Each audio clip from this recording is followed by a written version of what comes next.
আসসালামু আলাইকুম প্রিয় এসএসসি পরীক্ষার্থী 2026 তোমরা যারা বর্তমানে স্কুল এরপরে হচ্ছে দাখিল মাদ্রাসাতে প্রি টেস্ট পরীক্ষা দিয়ে দিয়েছো। তোমরা জানো যে তোমাদের বোর্ড পরীক্ষায় বসার আগে তোমাদের দুইটা ধাপে পরীক্ষা দিতে হয়। একটা হচ্ছে প্রি টেস্ট, যেটা তোমরা এখন দিয়েছো, আবার অনেক অনেক জায়গায় এখনো চলে, হয়তো অধিকাংশ প্রতিষ্ঠানে শেষ হয়ে গেছে। আর সামনে হচ্ছে তোমাদের টেস্ট, এরপর হচ্ছে তোমাদের ফাইনাল পরীক্ষা। তো আজকের ভিডিওতে কথা বলবো তোমাদের এই প্রি টেস্টের রেজাল্টটা কবে প্রকাশ করতে পারে এবং রেজাল্টের উপর তোমাদের কি ইফেক্ট পড়বে সেটা তোমাদেরকে জানিয়ে দিব। শিক্ষার্থীরা, টার্গেট ইউনিভার্সিটি 25 চ্যানেলটি সর্বদা শিক্ষা সংক্রান্ত সকল তথ্য প্রোভাইড করে, তাই চ্যানেলটি সাবস্ক্রাইব করে অবশ্যই পাশে থাকা বেল আইকনটি বাজিয়ে রেখে আমাদের সাথেই থাকো। দেখো, এবছর শিক্ষা বোর্ড থেকে কিন্তু তোমাদের এই পরীক্ষা নিয়ে অর্থাৎ 26 সালের পরীক্ষা নিয়ে অনেকগুলো কড়া হুঁশিয়ারি বার্তা দিয়ে দেওয়া হয়েছে। এরপর তোমরা জানো তোমাদের কিন্তু শর্ট সিলেবাস হবে, কিন্তু যারা 25 সালের এসএসসিতে ফেল করছে তাদের হচ্ছে আবার ফুল সিলেবাসে হবে। এই যে একটা বৈষম্য, এরপরে সামনে তোমাদের আরও অনেক আপডেট তথ্য আসবে তোমাদের। আর আজকে এই পরীক্ষার যদি কথা বলি, দেখো প্রি টেস্ট হচ্ছে তোমাদের সম্পূর্ণ স্কুলের একটা মূল্যায়ন, অর্থাৎ স্কুল বা দাখিল মাদ্রাসার একটা মূল্যায়ন। এরপরে সামনে তোমাকে টেস্ট দিতে হবে। টেস্ট হচ্ছে বোর্ডের মূল্যায়ন, মানে টেস্ট পরীক্ষাতে যদি তুমি অ্যাটেন্ড করো, সেখানে একটা ভালো মার্ক করতে হবে বা পাস করতে হবে তোমাকে, সেটা হচ্ছে বোর্ড কর্তৃপক্ষ নির্ধারণ করবে। এরপরে কবে রেজাল্ট দেবে টেস্ট পরীক্ষার পরে সেটা বোর্ড বুঝবে, কিন্তু এ পর্যন্ত মানে বোর্ডের একটা নির্দেশ অনুযায়ী এই টেস্ট পরীক্ষার কার্যক্রমগুলো চলমান থাকে। আর বর্তমানে যে তোমরা প্রি টেস্ট দিছো, এটা হচ্ছে তোমাদের সকল মানে স্কুলের একটা মূল্যায়ন। এই স্কুল থেকে পরীক্ষাগুলো নেওয়া হয়েছে, এরপর শিক্ষকরাই মূল্যায়ন করবে কে কত নম্বর পেতে পারে। আর বোর্ড থেকে বলা হয়েছে যে যারা এই প্রি টেস্টে পাস করবে তাদেরকে টেস্টে অংশগ্রহণ করানোর জন্য, আর যারা টেস্টে পাস করবে তাদেরকে হচ্ছে বোর্ড পরীক্ষায় অংশগ্রহণ করানোর জন্য।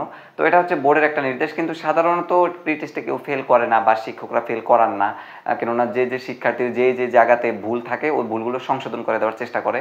আর এই পরীক্ষাটা তোমাদের ইতিমধ্যে অনেক জায়গায় শেষ হয়ে গেছে। 3 তারিখে শুরু হয়েছে, 3 সেপ্টেম্বর শুরু হয়েছে অনেক জায়গায়, আজকে 10 তারিখের মধ্যে শেষ, মানে 5-6 দিন, 7 দিন 8 দিন। এরপর অনেক জায়গায় এই 27 আগস্ট মাস থেকে শুরু হয়েছে, এরপর হচ্ছে সেপ্টেম্বরের এই 5-7 তারিখের মধ্যে শেষ হয়ে গেছে, আবার অনেকের সেপ্টেম্বরের 1 তারিখ শুরু হয়েছে, এখন পর্যন্ত পরীক্ষা চলে। তো তোমাদের যাদের শেষ হয়ে গেছে তোমাদের রেজাল্ট কিন্তু দিয়ে দিবে মনে করো যে 15 দিন বা 20 দিনের মধ্যে, শিক্ষা প্রতিষ্ঠান প্রধান যেটা ভালো মনে করে। আর যাদের এখনো পরীক্ষা চলমান আছে, তোমরা পরীক্ষাগুলো ভালোভাবে দাও।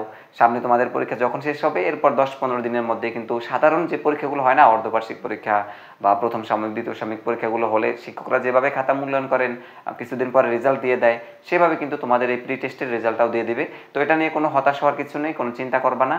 তবে তোমাকে মাথায় রাখতে হবে, এখানে তুমি মানে হচ্ছে 3 ঘন্টা পরীক্ষা দিছো ধরো, এই 3 ঘন্টায় তোমার কি কি সমস্যা হচ্ছে, তুমি কয়টা প্রশ্ন অ্যান্সার করতে পারছো এটা দেখবা। এরপরে তুমি কোন টাইমের জন্য কোন প্রশ্নগুলো অ্যান্সার করতে পারো না, অর্থাৎ মানে কত মিনিটের জন্য আর কত মিনিট সময় বাড়তি পাইলে, 3 ঘন্টা থেকে কত মিনিট বাড়তি পাইলে তুমি বাকি 7টা প্রশ্ন অ্যান্সার করতে পারতা সৃজনশীলের বেলায়।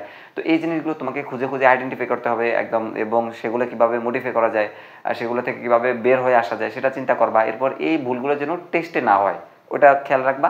আবার টেস্টে এই ভুলগুলো না করে বোর্ড পরীক্ষা যখন বসবা তখন দেখো তুমি 2টা ধাপ অতিক্রম করে যখন বোর্ড পরীক্ষা বসবা, তাহলে আর তোমার কোনো ভুল হওয়ার সম্ভাবনা থাকবে না। তো প্রি টেস্ট এবং টেস্ট হচ্ছে এই ফাইনাল পরীক্ষার একটা পূর্ব প্রস্তুতিমূলক পরীক্ষা।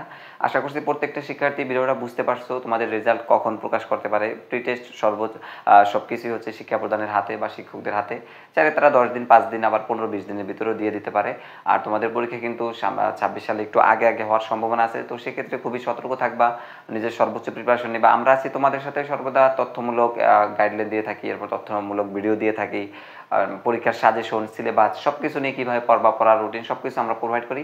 আর আমাদের টার্গেট ইউনিভার্সিটি 25 চ্যানেল নামে একটা ফেসবুক পেজ রয়েছে, আমি এই ভিডিওর ডিসক্রিপশন বক্সে এবং প্রথম কমেন্টে পিন করে রাখবো ফেসবুক পেজের লিঙ্কটা। তোমরা সেখান থেকে আমাদের সাথে যুক্ত হয়ে যাইবা, তোমাদের পরবর্তী পরীক্ষা কী করতে হবে, কীভাবে লিখতে হবে না লিখতে হবে সকল কিছু, এরপর নতুন কিছু আপডেট তথ্য আমরা ফেসবুকেও দিয়ে থাকি, এরপরে আবার এই ইউটিউবেও দিয়ে থাকি। তো সেখানে ফলো দিয়ে আমাদের সাথেই থাকবা। ভিডিওটা এই পর্যন্ত শেষ করছি। আল্লাহ হাফেজ।